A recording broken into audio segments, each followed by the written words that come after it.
Mes camarades, je vous apporte le salut fraternel du syndicat FO de l'administration centrale du ministère de l'Intérieur, qui est mon syndicat de rattachement, et de la Fédération de syndicats du ministère de l'Intérieur.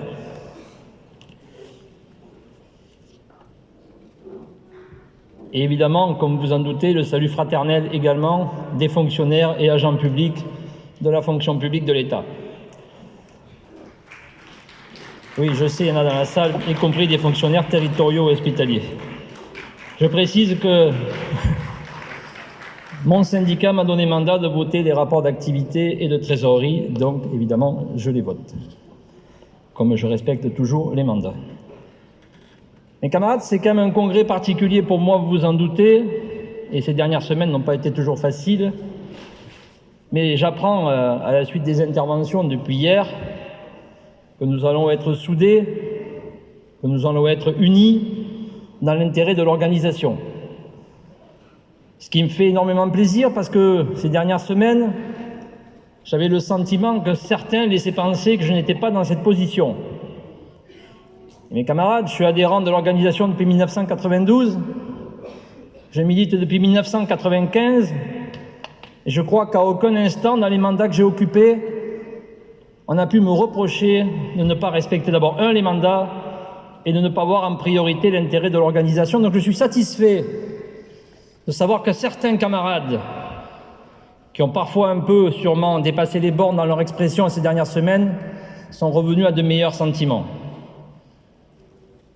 Mes camarades, effectivement, il y aura un secrétaire général qui sera élu et quoi qu'il arrive, il sera soutenu par l'ensemble des syndicats et des militants de l'organisation et heureusement. Ça a toujours fonctionné comme ça. Soutenu ne veut pas dire qu'on sera d'accord sur tout. Ça se saurait. On n'a pas toujours été d'accord avec Yves Verrier, pas plus qu'avec Jean-Claude Mailly et ses prédécesseurs. C'est pas ça le débat. Le débat, c'est justement qu'il puisse y avoir du désaccord, de la démocratie syndicale. Et on n'est pas d'accord, on discute, on trouve le compromis, et puis au bout du bout, évidemment, on vote et on respecte le mandat qui a été donné. Et ça, c'est valable pour tout, dans toutes les instances.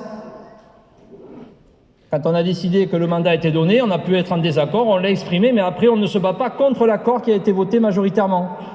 C'est un principe.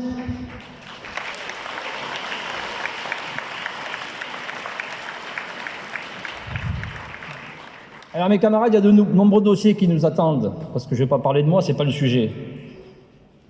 Les prix, l'inflation,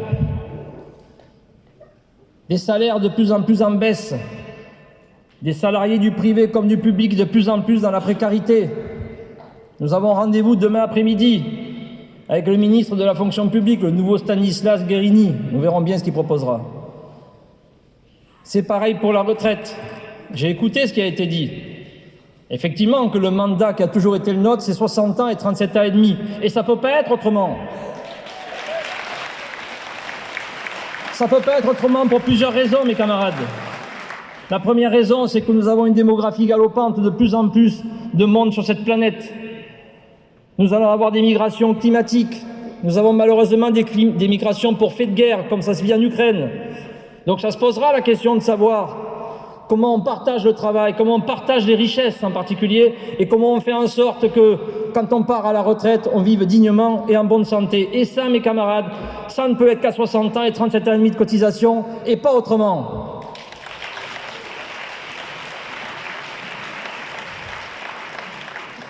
Et nous allons avoir des vrais sujets d'avenir, parce que, mes camarades, ce qui va nous arriver dans la fonction publique, qui n'est que finalement la conséquence du privé, ils vont remettre en cause tous les éléments de la rémunération. Ça veut dire quoi? Ça veut dire qu'il n'y aura plus de notion de diplôme. Donc ça va toucher l'éducation nationale et le monde entier, j'allais dire ici, enfin le monde du travail dans son entièreté. Il n'y aura plus de diplôme, il n'y aura peut-être plus de concours qui garantissent l'égalité de traitement, et notamment l'égalité d'accès à l'emploi public. Il n'y aura plus le principe de carrière. Et mes camarades, s'il n'y a plus une fonction publique qui garantit la neutralité du service rendu, qui garantit la neutralité également de la fonction, qui fait qu'on pourra résister aux pressions, aux lobbies divers et variés, et garantir un modèle de société, mes camarades. Parce que ce qui garantit notre société, c'est aussi la fonction publique. C'est le fait que, quelles que soient nos origines, quel que soit notre pouvoir d'achat, quel que soit notre rang social, on est accueillis de la même manière dans le service public. Et s'ils veulent revoir la rémunération dans la fonction publique, mes camarades, c'est pour casser le statut général des fonctionnaires. Et quand ils créent la codification de la fonction publique, c'est pour être le pendant du Code du travail. Et que du coup, nous perdions toutes nos garanties et tous nos droits. Et mes camarades, si ça arrive, c'est pas que la fonction publique qui sera touchée, c'est pas que les fonctionnaires et agents publics, ce seront tous nos concitoyens qui n'auront pas le même service. Et ça en sera fini d'un pays où ce qui comptait, c'était l'égalité des droits. Alors mes camarades, il n'y a pas d'ambiguïté. On va se bagarrer pour augmenter les salaires, on va se bagarrer pour éviter la retraite, et bien sûr, on va se bagarrer pour garder des services publics garants, j'allais dire, de l'égalité des droits et de ce que représente notre pays. Et ça, mes camarades, on le fera ensemble, quoi qu'il arrive. Et c'est pour ça qu'il n'y a qu'une seule chose qui doit nous venir à l'idée ce soir, et demain et après-demain. C'est que les salariés doivent pouvoir compter sur nous, mes camarades. Et vous savez, à l'heure où on se parle, il y a des fusions ou des rapprochements qui se font jour. À la fonction publique, c'est réglé, et ça répercutera ailleurs. La CGT, la FSU et Solidaire sont en train de s'unir. Et de l'autre côté, il y a la CFDT, j'en parle pas. Et mes camarades, si nous, au milieu de ça, on n'est pas solidaires, on n'est pas unis et tournés pour défendre les seuls intérêts particuliers des salariés et rien d'autre, on s'en sortira pas. Donc moi, je suis confiant. Il y a aussi des élections professionnelles à la fin de l'année, il y a des élections de renouvellement dans les CSE du privé, et ce n'est qu'ensemble qu'on arrivera à gagner. Vive Force ouvrière, merci. Merci Christian. À la tribune, Pascal se prépare.